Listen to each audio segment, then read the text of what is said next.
तर बघा, आज आपण मराठी ग्रामर शिकणार आहोत. ठीक आहे. कालपर्यंत जेवढा मराठी ग्रामर झाला ते आपण पुन्हा एकदा रिवाइज करणार आहोत. ठीक आहे. तर बघा, आपला कोणता टॉपिक सुरू आहे? भाषा. भाषा नावाचा चॅप्टर सुरू आहे, बरोबर. तर सांगा, भाषेची उत्पत्ती संस्कृत मधील कोणत्या शब्दापासून झालेली आहे? भाष. भाष या शब्दाचा अर्थ काय होते? बोलणे किंवा बोलण्याचा व्यवहार करणे. झालं. भाषेला जसे नदीला जसे वळण असतात त्याप्रमाणे भाषेला सुद्धा वळण असतात, बरोबर. त्याच्यानंतर भाषा झालं. त्याच्यानंतर भाषा विषयक पायऱ्या किती होत्या? 5. कोणते कोणते? श्रवण, संभाषण, भाषण, वाचन, लेखन. तर सांगा, पायाभूत कौशल्य म्हणजे कोणता? श्रवण. शिखरभूत कौशल्य लेखन. पायाभूत कौशल्य कोणता येत आहे? श्रवण. श्रवणाचे किती दोष होते? 3. कोणते कोणते? अश्रवण, अपश्रवण, अर्धश्रवण. झाले 3 दोष. सांगा, अश्रवण म्हणजे न ऐकणे, अर्धश्रवण अर्धवट ऐकणे. त्याच्यानंतर अपश्रवण. अपश्रवण म्हणजे चुकीचे ऐकणे. हे झाले श्रवणाचे दोष. त्याच्यानंतर कोणता येत आहे? त्याच्यानंतर होतं संभाषण. संभाषण म्हणजे 2 व्यक्ती किंवा एखाद्या गटात जे बोललं जाते त्याला काय म्हणतात? संभाषण. किंवा स्वतःशी केलेले बोलणे म्हणजे संभाषण झालं. त्याच्यानंतर संभाषण नंतर काय येते? भाषण. भाषणामध्ये भाषण म्हणजे एखाद्या गटासमोर किंवा समूहासमोर आपल्या मनातील व्यक्त केलेले विचार म्हणजे काय होते? भाषण, बरोबर. भाषण करण्याची पद्धत कोणती कोणती आहे? सर्वात आधी काय येते? विषयाची काय करतो आपण? निवड. त्याच्यानंतर मुद्देसूद. विषयाची निवड. त्याच्यानंतर सांगा ना, माहित नाही? विषयाची निवड. त्याच्यानंतर दुसरं सांगा, विचारांची निश्चिती. त्याच्यानंतर प्रमुख मुद्दे व उपमुद्दे. जे मुद्दे असतात त्यांचे उपमुद्दे काढावे लागेल आपल्याला. त्यांची तर्कशुद्ध मांडणी करणे म्हणजे काय होते? भाषण झालं. भाषण नंतर काय येते? वाचन. वाचन येते, बरोबर. वाचन. वाचनाचे किती प्रकार पकडतात? 3. कोणते कोणते? प्रकट वाचन, मुख वाचन, गती वाचन. आता प्रकट वाचन म्हणजे कोणते वाचन? दिलेले शब्द हे मोठ्या मोठ्याने वाचणे म्हणजे काय? प्रकट वाचन. त्याच्यानंतर मुख वाचन. मुख वाचन म्हणजे एखादे विधान किंवा मनातल्या मनात केलेले वाचन म्हणजे मुख वाचन. त्याच्यानंतर गती वाचन. गती वाचन म्हणजे दिलेल्या वेळेमध्ये गतीने केलेले योग्य वाचन म्हणजे गती वाचन. त्याच्यानंतर गती वाचन नंतर कोणता येत होता? लेखन कौशल्य. त्यालाच कोणता कौशल्य म्हणतात? शिखरभूत कौशल्य. त्याच्या किती पायऱ्या पडत होत्या? 3 प्रकार पडत होते. कोणते कोणते? अणुलेखन, श्रुतलेखन, गतिलेखन. अणुलेखन म्हणजे पाहून पाहून केलेले लेखन म्हणजे अणुलेखन. त्याच्यानंतर श्रुतलेखन. श्रुतलेखन म्हणजे ऐकून ऐकून केलेले लेखन म्हणजे श्रुतलेखन. त्याच्यानंतर गतिलेखन. दिलेल्या वेळेत केलेले लेखन म्हणजे गतीने केलेले लेखन म्हणजे गतिलेखन. झालं इथपर्यंत. त्याच्यानंतर काय होतं? पायऱ्या झाल्या. त्याच्यानंतर भाषेचे प्रकार. भाषेचे एकूण किती प्रकार पडत आहेत? 2. कोणतं? सांकेतिक येते का आधी? स्वाभाविक नंतर सांकेतिक. 2 प्रकार झाला. स्वाभाविकला कोणतं म्हणतात? नैसर्गिक. आणि सांकेतिकला कृत्रिम. बघा, स्वाभाविक भाषेमध्ये जे नैसर्गिक भाषा आहे त्याच्यामध्ये कशा कशाचा उल्लेख होतो? माणसाच्या चेहऱ्याचे हावभाव. त्याच्यानंतर हालचाली. बघा, सर्वात आधी काय येते? मनुष्याच्या चेहऱ्याचे हावभाव. त्याच्यानंतर येते हालचाल. हालचाल म्हणजे काय होते? जसं आपण एखाद्या ठिकाणी जात आहोत आणि आपल्याला असं वाटलं की बाजूनं काहीतरी केला, बरोबर. पण तो आपल्याला बाजूनं केलेला ते समजला केव्हा? जेव्हा त्याच्या हालचालीचा आवाज झाला. हालचालीच्या आवाजावरून समजते ना, त्याला म्हणायचं हालचालीचे आवाज. त्याच्यानंतर काय होतं, पशु पक्ष्यांचे आवाज. जितकेही पशु पक्षी आहेत त्यांचे जे आवाज येत आहेत ते कोणत्या ह्याच्यात येतात, स्वाभाविक, बरोबर, नैसर्गिक भाषेमध्ये येतात. यांच्यातून जे व्यक्त होते ते भाषा त्यांना कोणती भाषा म्हणतात, नैसर्गिक भाषा किंवा स्वाभाविक भाषा. समजलं एवढं. त्याच्यानंतर बघा, लिहू नको मग नंतर लिहिशील, नो प्रॉब्लेम, ठीक आहे. एवढं झालं. त्याच्यानंतर सांकेतिक, बरोबर, सॉरी, स्वाभाविक मध्येच हे सांगा, माणसाच्या जे मनुष्याची जी भाषा आहे ती कोणती भाषा आहे, स्वाभाविक की कृत्रिम, कृत्रिम भाषा आहे. मनुष्य निर्मित जी भाषा आहे ते कृत्रिम आहे, बरोबर. त्याच्यानंतर आता बघा, रेकॉर्ड होते, रेकॉर्डिंग सुरू आहे, ठीक आहे. हा, त्याच्यानंतर येते कृत्रिम भाषा, तिला सांकेतिक भाषा म्हणतात, बरोबर. कृत्रिम भाषा म्हणजे कोणती भाषा, मानव निर्मित भाषा म्हणजे सांकेतिक भाषा, बरोबर. त्याच्यामध्ये त्याच्यामध्ये तीन प्रकार पडतात, बरोबर. कृत्रिम भाषेचे किती प्रकार पडतात, तीन. कोणते कोणते, नेत्र पल्लवी, कर पल्लवी, वैखरी वाणी. आता बघा, नेत्र पल्लवी म्हणजे डोळ्यांच्या खाणाखुणांनी केलेली भाषा म्हणजे नेत्र पल्लवी. त्याच्यानंतर येत आहे दुसरं कर पल्लवी. कर म्हणजे काय होते, हात, हातांच्या खाणाखुणांनी केलेली भाषा म्हणजे कोणती भाषा, कर पल्लवी, समजलं. त्याच्यानंतर तिसरी कोणती येत आहे, वैखरी वाणी. वैखरी वाणी म्हणजे वाणीद्वारे उत्पन्न होणारी भाषा म्हणजे वैखरी वाणी, झालं. त्याच्यानंतर कोणता चॅप्टर काय झाला होता, भाषेचे विविध रूप. सर्वात आधी पहिला रूप कोणता होता, मातृभाषा. मातृभाषा म्हणजे कोणती भाषा, आईद्वारे आपल्याला जी भाषा शिकवली जाते ती म्हणजे कोणती भाषा झाली, मातृभाषा. दुसरं होतं बोलीभाषा. बोलीभाषा म्हणजे आपल्या गावात, समाजात किंवा एखाद्या समूहाची भाषा म्हणजे कोणती भाषा झाली, बोलीभाषा. त्याच्यानंतर तिसरं काय येते, प्रमाण भाषा. प्रमाण भाषा म्हणजे शाळेमध्ये शिकतो आपण ते झाली प्रमाण भाषा, किंवा पत्रव्यवहारासाठी जे भाषेचा उपयोग केला जाते ते झाली म्हणजे प्रमाण भाषा. तुम्ही जे लिहिताना शाळेचे ते सुद्धा प्रमाण भाषेमध्ये येते, समजलं. त्याच्यानंतर प्रमाण भाषेनंतर राजभाषा. राजभाषा म्हणजे राज्यात बोलली झालेली भाषा म्हणजे राजभाषा. आपली राजभाषा कोणती आहे, मराठी. एकूण राजभाषा किती आहेत, 22. आपल्या देशात एकूण राजभाषा किती आहेत, 22. 28 राज्यांना 22 भाषा. का बरं, कारण की एकच भाषा काही अनेक राज्यांची राजभाषा असू शकते, बरोबर. मराठी ही किती राज्यांची राजभाषा आहे, 2. कोणते कोणते, महाराष्ट्र आणि गोवा, 2 राज्यांची आहेत.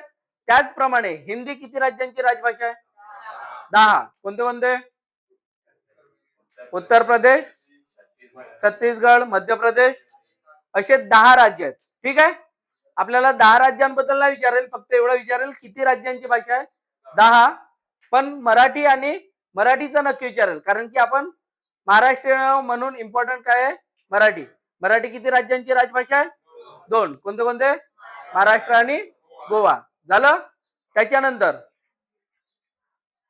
काय होतं, राष्ट्रभाषा. राष्ट्रभाषा होतं, राष्ट्रभाषासाठी कलम कोणतं होतं, 343, बरोबर. त्याच्यानंतर बघा, राष्ट्रभाषा. भारताला राष्ट्रभाषा आहे का, नाही. का बरं, कारण राष्ट्रभाषा होण्यासाठी जी भाषा आहे ती प्रत्येक भागामध्ये बोलली गेली पाहिजे. देशातील प्रत्येक भागात जे भाषा बोलली जाते तिला राष्ट्रभाषेचा दर्जा दिला जातो. परंतु काय झालं, आपल्या भारतामध्ये हिंदीला राष्ट्रभाषा मानल्या जाते, पण आहे का, नाही. का बरं, कारण की हिंदी प्रत्येक राज्यात बोलली जात नाही. म्हणून बघा, 28 पैकी फक्त 10 राज्यात बोलली जाते, 18 राज्यात बोलली जाते का, नाही. त्यामुळं हिंदीला सुद्धा राष्ट्रभाषेचा दर्जा नाही. त्याच्यानंतर येते संघराज्य व्यवहार भाषा. संघराज्य व्यवहार भाषा म्हणजे कोणती भाषा, ज्या भाषेचा उपयोग केंद्र शासनाच्या कामकाजासाठी केला जातो, केंद्राच्या कामकाजासाठी केला जातो, ते भाषा म्हणजे संघराज्य भाषा. संघराज्य व्यवहार भाषा किती आहेत? 2. कोणते कोणते? इंग्रजी आणि हिंदी आहेत 2 भाषा. त्यांच्यापैकी इंग्रजी कुठं वापरली जाते आणि हिंदी कुठं वापरली जाते ते बघा. ज्या राज्यांमध्ये हिंदी आहे त्या राज्यांमध्ये संघराज्याची भाषा कोणती राहील? हिंदी. आणि हिंदी व्यतिरिक्त ज्या राज्यांमध्ये हिंदी नाही त्या राज्यांमध्ये कोणती भाषा वापरली जाते? इंग्रजी. बरोबर. त्याच्यानंतर येत होतं अभिजात भाषा. बरोबर. अभिजात भाषा म्हणजे जे प्राचीन काळापासून चालत आलेली भाषा आहे त्या भाषेच्या संवर्धनासाठी केंद्र शासनाकडून त्या भाषेला एकदम इम्पॉर्टंट दिले जाते. त्या भाषेला म्हणतात अभिजात भाषा. ठीक आहे. प्राचीन भाषा असते ती. आता बघा अभिजात भाषा अभिजात कोणत्या भाषेला अभिजात भाषेचा दर्जा द्यावा यासाठी केंद्र शासनाने काही निकष ठरवले आहेत. बरोबर. ते किती निकष आहेत? किती निकष आहेत? 4 आहेत ना. तर सांगा पहिला निकष कोणता आहे? भाषेची प्राचीनता. बरोबर. भाषा ही किती जुनी असली पाहिजे? 1500 ते 2500 वर्ष जुनी असली पाहिजे. झालं इथपर्यंत. त्याच्यानंतर दुसरा निकष काय आहे? भाषेची सलगता आणि मौलिकता आणि सलगता. बरोबर. भाषा ही मूल्यवान असली पाहिजे आणि ती प्राचीन काळापासून सलगता म्हणजे सतत चालत आलेली असली पाहिजे. बरोबर. 2 झालं. तिसरं भाषेचे विसरले का? भाषिक व वाङ्मयीन साहित्य उपलब्ध असले पाहिजे. बरोबर. आता बघा भाषिक म्हणजे ते आपल्या भाषेत असले पाहिजे. बरोबर. ज्या भाषेला अभिजात भाषेचा दर्जा द्यायचा आहे त्या भाषेत असले पाहिजे. त्याचे वाङ्मयीन म्हणजे काय होते? साहित्य. बरोबर. ते साहित्य उपलब्ध असले पाहिजे त्या भाषेमध्ये. त्यालाच म्हणतात भाषिक व वाङ्मयीन साहित्य. त्यानंतर भाषा ही प्राचीन असली पाहिजे व त्यांना जोडणारा एक जर खंड पडत असेल त्या भाषेला तर त्या भाषेला जोडण्यासाठी एक पूल असला पाहिजे. बरोबर. हा झाला चौथा कारण. झालं. त्याच्यानंतर बघा त्याच्यानंतर काय होतं? अभिजात भाषा. भारतात अभिजात भाषेची संख्या किती आहे? किती आहेत? 11. बरोबर. तर सांगा पहिली अभिजात भाषा कोणती होती? तमिळ. तमिळ होतं. त्याच्यानंतर दुसरी संस्कृत. तिसरं तेलुगू. कन्नड.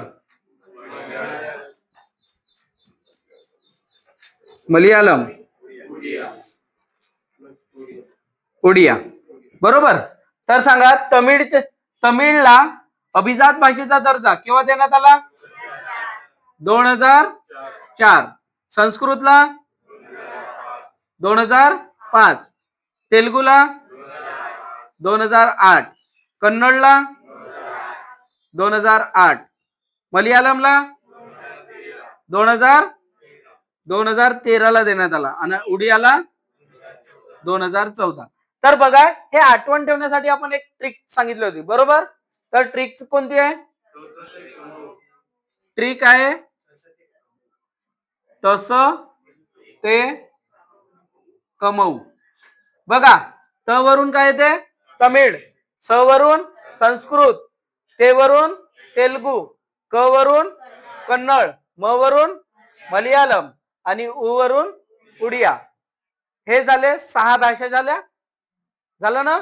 या 6 भाषानंतर आपल्याला मराठीला अभिजात भाषेचा दर्जा केव्हा मिळाला?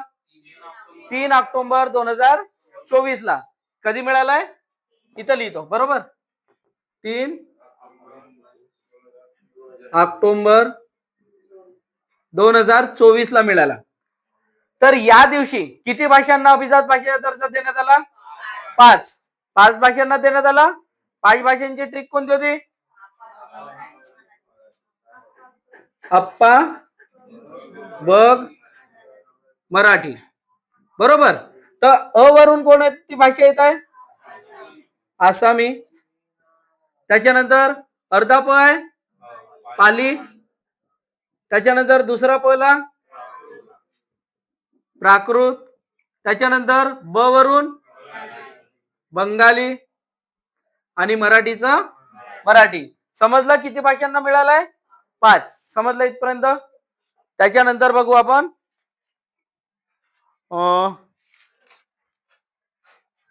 हा किती भाषांना मिळालंय? 5 भाषांना मिळालं. एकखट्टे जर तुम्हाला कधीही प्रश्न येईल बघा, आता सर्वात आधी आपण आसामी लिहिलं तर का पहिला आसामी नाही भेटला, या एकखट्टे 5ही भाषांना हा दर्जा दिला. किती?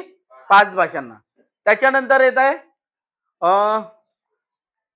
हे अभिजात भाषा. मराठीला आता आपण येऊ आपल्याकडे मराठीकडे, ठीक आहे. मराठीला अभिजात भाषा मिळवून देण्यासाठी कोणती समिती स्थापन करण्यात आली होती? महाराष्ट्र सरकारचं रंगनाथ पठारे समिती. त्याच समितीला दुसरं नाव होतं. कोणतं नाव होतं? अभिजात भाषा समिती. झालं. त्याच्यानंतर ते समिती कधी स्थापन करण्यात आली? 10 जानेवारी 2012 त्या समितीने, रंगनाथ पठारे समितीने आपला अहवाल हा कधी सादर केला? 31 मे 2013. आता तुम्हाला त्या दिवशीच विचारलं 31 मे हा कोणता दिवस? इम्पॉर्टंट डेट सांगा. कोणता? अँटी टोबॅको डे, तंबाखू निषेध दिवस. बरोबर. खरा बिर्रा नको का, तंबाखू निषेध दिवस आहे, ठीक आहे. त्याच्यानंतर रंगनाथ पठारे समितीमध्ये एकूण किती सदस्य होते? 9. त्या 9 सदस्यांपैकी 9 सदस्य इम्पॉर्टंट नाहीत, पण त्यांच्यामध्ये एक स्त्री सदस्य होत्या एकमेव. त्या कोणत्या होत्या? मैथिली देशपांडे. हो का?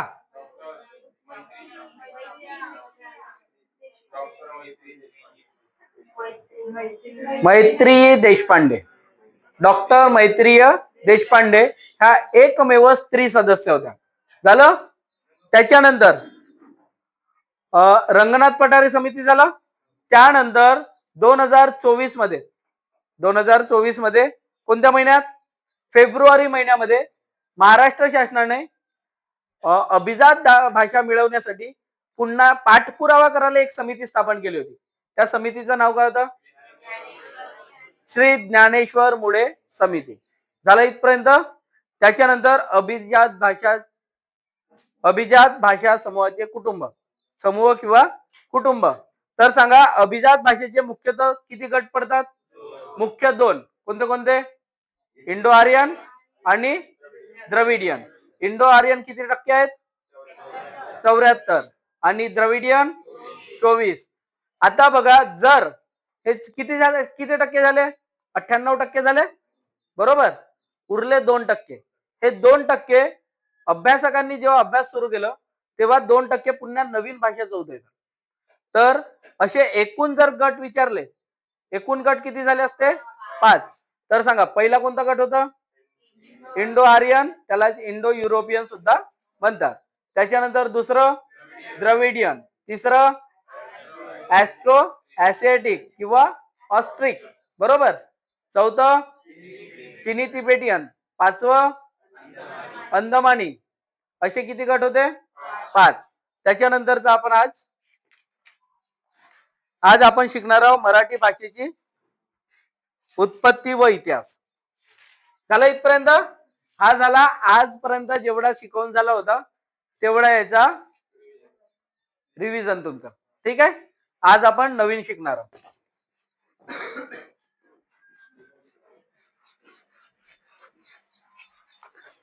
तर आज आपण शिकणार आहोत मराठी भाषेची उत्पत्ती.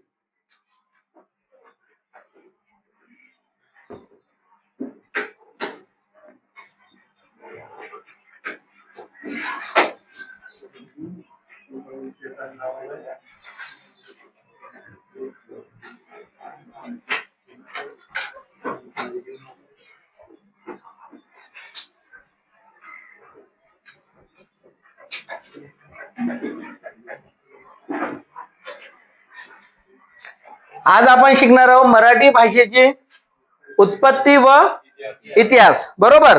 तर बघा, सर्वात आधी सांगा मराठी भाषेची उत्पत्ती किंवा जननी कोणती भाषा आहे? संस्कृत. मराठी भाषेची उत्पत्ती कोणत्या भाषेतून झाली आहे? संस्कृत या भाषेतून झालेली आहे. कोणत्या भाषेतून? संस्कृत. त्याच्यानंतर मराठी भाषेची उत्पत्ती संस्कृत मधून झाली आहे. तिलाच कोणती भाषा म्हणतात? प्राकृत. म्हणजे जर तुम्हाला प्रश्न आला मराठी भाषेची उत्पत्ती कोणत्या भाषेतून झाली आहे, संस्कृत किंवा प्राकृत, किंवा दोन्ही ऑप्शन येऊ शकतात, संस्कृत आणि प्राकृत हे जोडून ऑप्शन येतील. ठीक आहे, तर कोणत्या भाषेतून झाली आहे, संस्कृत आणि प्राकृत. तर त्याच्यानंतर बघा मराठी भाषेच्या उत्पत्तीचा प्रवास कसा होता. मराठी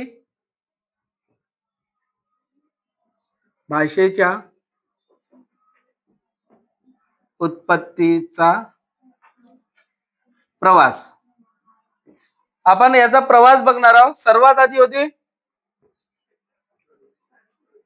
संस्कृत, त्याच्यानंतर येत होतं प्राकृत. हे सांगतो समजावून पूर्ण. प्राकृत नंतर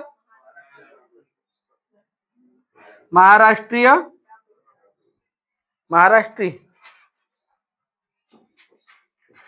प्राकृत, आणि मग अपभ्रंश, मावेल ना, अपभ्रंश, प्राकृत, पुन्हा मराठी. सर्वात आधी आपण हाच टॉपिक घेऊ. ठीक आहे, मराठी भाषेच्या उत्पत्तीचा प्रवास. मराठी भाषेची उत्पत्ती कुठून झाली. सर्वात आधी मराठी आपल्याकडे संस्कृत ही भाषा कशात वापरली जात होती, लिहिण्यात वापरली जात होती. लिहिण्यात वापरली जात होती ना, जे ग्रंथ किंवा जे पोथी पुराण आहे कोणत्या भाषेत होते, संस्कृत भाषेत होते ना. तर लिहिण्यासाठी कोणती भाषा वापरली जात होती, संस्कृत. पण हे भाषा कशासाठी लिहिण्यासाठी वापरली होती ना. लिहिण्यासाठी संस्कृत भाषेचा उपयोग होत होता, पण बोली भाषा कोणती होती, लिहिण्यासाठी संस्कृतचा वापर होत होता. पण आपण जे रोजमर्राचे लोक आहेत, जे कॉमन मॅन आहेत, ते कोणत्या भाषेत बोलायचे, प्राकृत या भाषेत त्यांचा बोली भाषा होती. कोणती बोली भाषा होती, बोलण्यासाठी कोणत्या भाषेचा वापर करायचे, प्राकृत. संस्कृतचा तेवढं होतं का, संस्कृत हे पुस्तकी ज्ञानासाठी वापरलं जातं, लिहिण्यासाठी वापरली जात होती. परंतु बोलण्यासाठी कोणती भाषा वापरायची, ते प्राकृत. त्याच्यानंतर या प्राकृत भाषेतून आता बघा, प्राकृत म्हणजे कोणती भाषा, जे सगळीकडे बोलली जात असेल, आपल्या राज्यात पण, दुसऱ्या राज्यात पण, बाकीच्या राज्यात सुद्धा प्राकृत भाषेत बोलले जात होते. प्राकृत भाषेतूनच कोणत्या भाषेची उत्पत्ती झाली. आता आपण येऊ आपल्या महाराष्ट्राकडे, बरोबर. तर मग महाराष्ट्रामध्ये कोणती भाषा असेल, महाराष्ट्रीय प्राकृत. प्राकृत सगळीकडे प्राकृत बोलली जात होती, तर मग आपल्या महाराष्ट्रात कोणती भाषा बोलली होती, महाराष्ट्रीयन प्राकृत भाषा. कोणती भाषा, महाराष्ट्रीयन प्राकृत भाषा, तिलाच म्हणायचं महाराष्ट्र प्राकृत भाषा. त्याच्यानंतर अपभ्रंश प्राकृत. महाराष्ट्रीय प्राकृत भाषेमधूनच, जसं बघा भाषा वेळोवेळी बदलत जाते ना, थोडं बदल होतात. अपभ्रंश या शब्दाचा अर्थ काय होते, सांगा बरं. शब्दात झालेला हळूहळू बदल. शब्द जे असतात ना, शब्दामध्ये झालेला हळूहळू बदल म्हणजे काय होते, अपभ्रंश. तुम्हाला हेला माहित आहे, हेला त्याचं दुसरं नाव काय, सांड. बरोबर ना, हल्ल्या म्हणतात ना, तोच वे. त्यालाच तो कसं, ते शब्दांमध्ये हळूहळू बदल जे होत आलं ना, त्याचाच प्रकार आहे. समजलं, शब्दांमध्ये बदल झाला. जसं बघा, तुमच्या नाव, एखाद्याचं नाव असेल राहुल, रावल्या म्हणलं जाते ना, तो कसं झाला, शब्दांमध्ये हळूहळू केलेला बदल, त्यालाच काय म्हणायचं, अपभ्रंश प्राकृत. ज्याच्यामध्ये शब्दांमध्ये हळूहळू जो बदल होतो त्याला म्हणायचा अपभ्रंश प्राकृत. या अपभ्रंश प्राकृत नंतर सगळ्यात आधी आधुनिक रूप म्हणजे कोणतं आले, मराठी. आपण जे आता बोलत आहोत ते कोणती झाली, मराठी. समजलं, एवढं समजलं. त्याच्यानंतर बघा, हे झालं मराठी भाषेच्या उत्पत्तीचा प्रवास झाला. त्याच्यातला संस्कृत, प्राकृत, महाराष्ट्रीय प्राकृत, अपभ्रंश प्राकृत आणि मराठी. ठीक आहे. त्याच्यानंतर येते मराठीचे उच्चार भ्रमाचा प्रवास. लिहू इथं, मराठी उच्चार काय,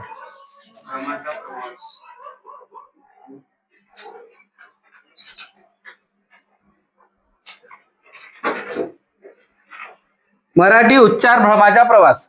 बघा आता मराठी उच्चार भ्रमाचा प्रवास कसा होता. सगळ्यात आधी बघा मराठी एकखट्टी आली का नाही. सर्वात आधी एखादी नवी आधी जुना शब्द असेल त्याच्यातून मॉडिफिकेशन होऊन थोडस नवीन शब्द आलं त्याच्यातून पुन्हा हर वेळेस मॉडिफाय होणं तो वेळ मराठी उच्चार भ्रमाचा प्रवास. तर सर्वात आधी कोणता होता. महारठी. बरोबर.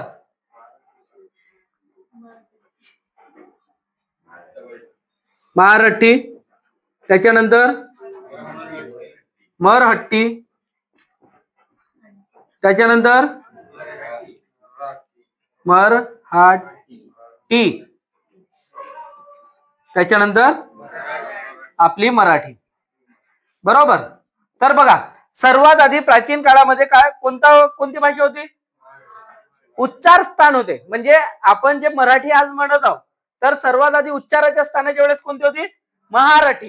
काय होता सर्वात आधी उच्चाराचे स्थान कोणता होता. मराठीचा महारठी होता. महारठीचा मग बघा याच्यामध्ये थोडासा बदल झाला. महारठीचा काय झाला मरहटी. काय झालं मरहटी. र समोर आला ह मागे गेला झाला मरहटी. त्याच्यानंतर मराठीचा पुन्हा अपभ्रंश होऊन अपभ्रंश म्हणजे बघा या शब्दापासून हा शब्द तयार होत आहे. अपभ्रंश होत आहे ना थोडा थोडा बदल होत आहे. मराठीचा मरहटी झाला. मग मराठीचा मराठी मराठी टी आहे बघा शेवटी काय आलाय टी आला ना. हा काय झाला मराठी झाला. त्याच्यानंतर त्याचा पण अपभ्रंश होऊन कोणता शब्द निर्माण झाला मराठी. अशा प्रकारे हे झाले मराठीच्या उच्चार स्थानाचा भ्रमणाचा प्रवास म्हणजे उच्चाराचा प्रवास. सर्वात आधी कोणता नाव होता महारठी. महारठीचा काय झाला मराठीचा काय झाला मराठी. त्याच्यानंतर काय झालं मराठी झालं. हे झालं त्याच्या उच्चार स्थानाचा प्रवास. समजलं एवढा प्रवास. त्याच्यानंतर बघणार आहोत आपण मराठी भाषेचा कालानुक्रम. मिटवू एवढा.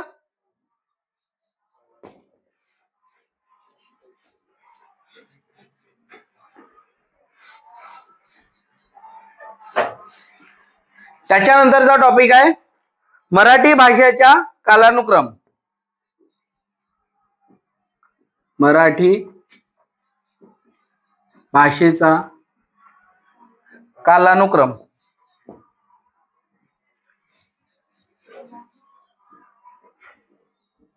कालानुक्रम ठीक आहे. बघा मराठी भाषेचा कालानुक्रम म्हणजे याच्यामध्ये काय येणार आहे कोणत्या याच्यामध्ये किंवा कोणत्या राज्याच्या वेळेस मराठीचा इम्पॉर्टन्स काय होता. मराठी कोणत्या राज्यात विस्तारली गेली किंवा कोणत्या राजाने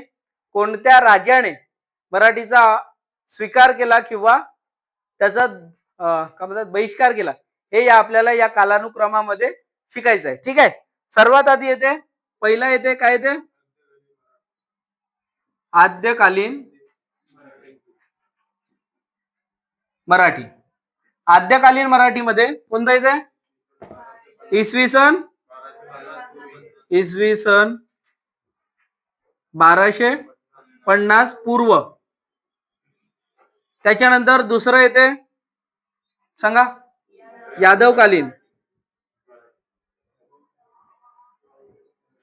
यादवकालीन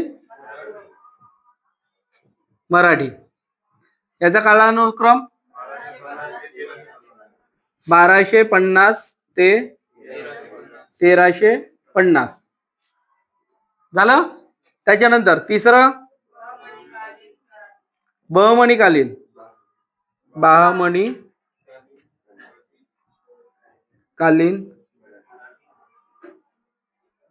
मराठी. याचा कार्यकाळ 1350 ते 1600.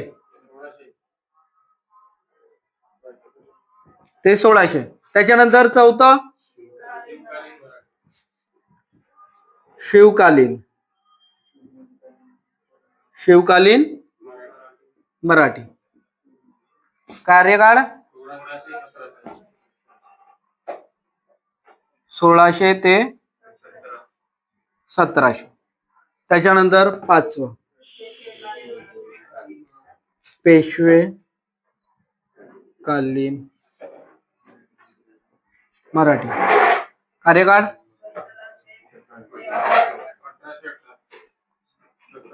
1700 ते 1818. त्याच्यानंतर कोणता आहे? ब्रिटिश कालीन. ब्रिटिश कालीन मराठी. ब्रिटिश कालीन मराठीचा 1818 ते 1947. आणि त्याच्यानंतर शेवटचं येते स्वातंत्र्योत्तर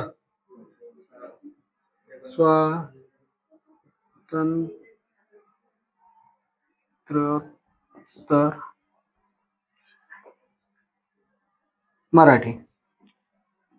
हा 1947चा नंतरचा कार्यकाळ.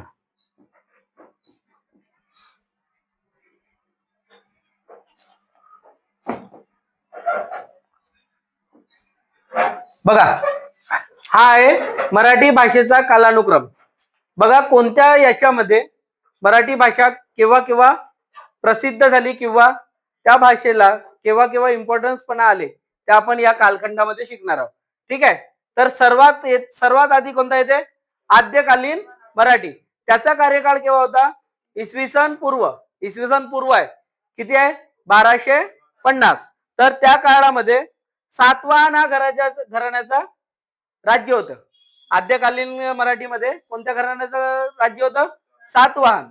सातवाहनाची राजधानी कोणती होती? प्रतिष्ठान. त्यालाच आजची पैठण. आधी कोणतं नाव होतं? प्रतिष्ठान. बुकात आहे, नको लिहा, बुक्स मध्ये. ठीक आहे, मग नंतर लिहाल ना. सर्वात आधी समजून घ्या, मग समजून झाल्यानंतर वाचायला मग समजून जाईल. ठीक आहे. सर्वात आधी येत होती आद्यकालीन मराठी. या काळामध्ये कोणाचं साम्राज्य होतं? कोणाचं होतं? सातवाहनांचे साम्राज्य होतं. सातवाहनांच्या साम्राज्याची राजधानी काय होती? प्रतिष्ठान. आजची कोणती झाली ते? पैठण. बरोबर. या सातवाहन साम्राज्याच्या मराठी भाषेला प्रशासनाचा दर्जा देण्यात आला. आलं का? आलं ते काय नाव? तर या सातवाहनांच्या काळामध्ये प्रशासनामध्ये सर्वात आधी कोणाचा उपयोग करण्यात आला? मराठीचा उपयोग कोणत्या ह्याच्यात करण्यात आला? आद्यकालीन मराठीचा सर्वात आधी उपयोग सातवाहनांनी केला. कोणी केला होता? सातवाहनांनी. त्याच्यानंतर बघा, त्याच्यानंतर येते आद्यकालीन मराठी. आद्यकालीन मराठीमध्ये येत्या कोणत्या घराण्याचं काम येते? इथं बघा, याच्यामध्ये लिहू आपण सातवाहन. बरोबर. आणि याच्यामध्ये यादव. कोणता घराणा होता? यादव. यादव या साम्राज्याने सर्वप्रथम मराठीला राजभाषेचा दर्जा दिला. हा यादव काळचा जो आहे ना, यादव हा साम्राज्य, यादवांच्या जे साम्राज्य होतं त्या साम्राज्यामध्ये तो एकमेव साम्राज्य होतं ज्यांनी सर्वप्रथम मराठीला राजभाषेचा दर्जा दिला. जसं आज आपल्या महाराष्ट्राची राजभाषा आहे ना मराठी, तसं यादवांच्या काळांमध्ये कोणती होती? यादवांनी ते मराठीला राजभाषेचा दर्जा दिला होता. तो कधी दिला होता? इसवी सन, त्यांचा कार्यकाळ कोणता होता? 1250 ते 1350. म्हणजे किती वर्ष लागले?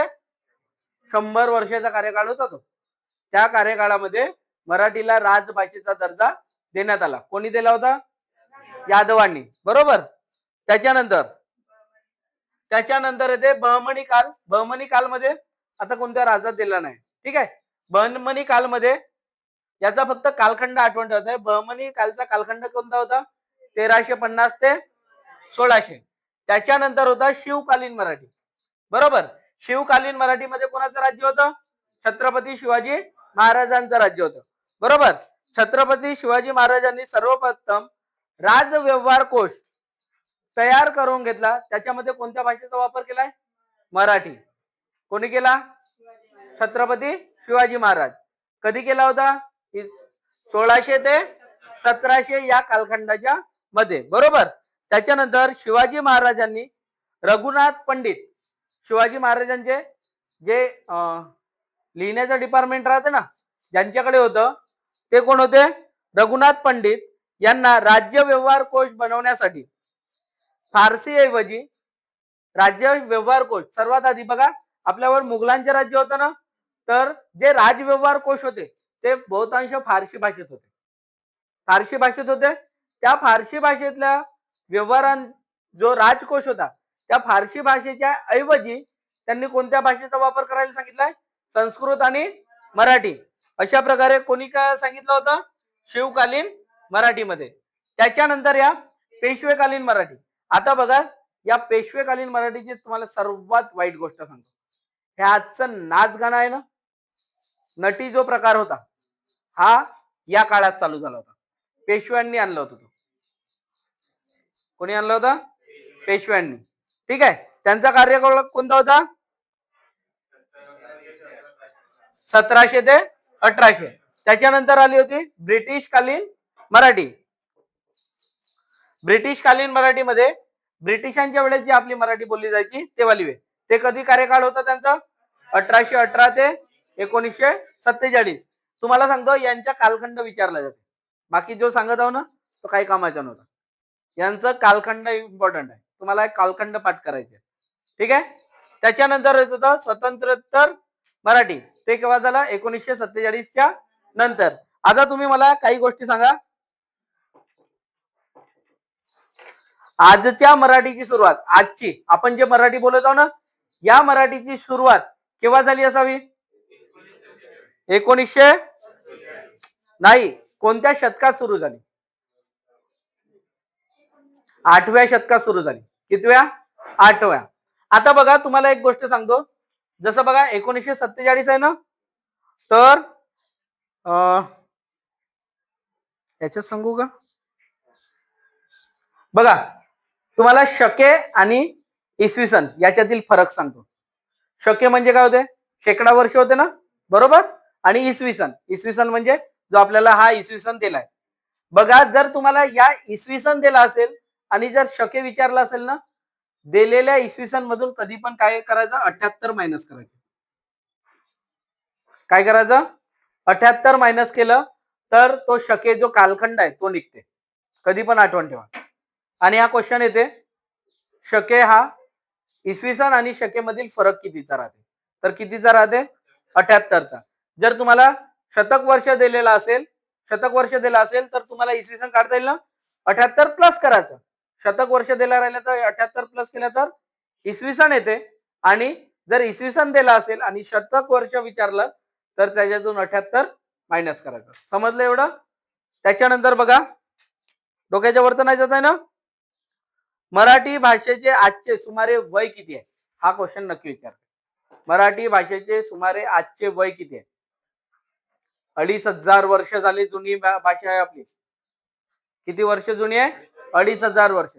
आपण अभिजात भाषेमध्ये शिकलो होतो ना, किती वर्ष जुनी पाहिजे? 2500 ते 1500 ते 2500 वर्ष जुनी पाहिजे. आपली मराठी भाषा ही 2500 वर्ष जुनी भाषा आहे. समजलं? हा झाला टॉपिक. याच्यानंतर आपण उद्या शिकणार आहोत मराठी भाषा प्राचीन असल्याचे पुरावे.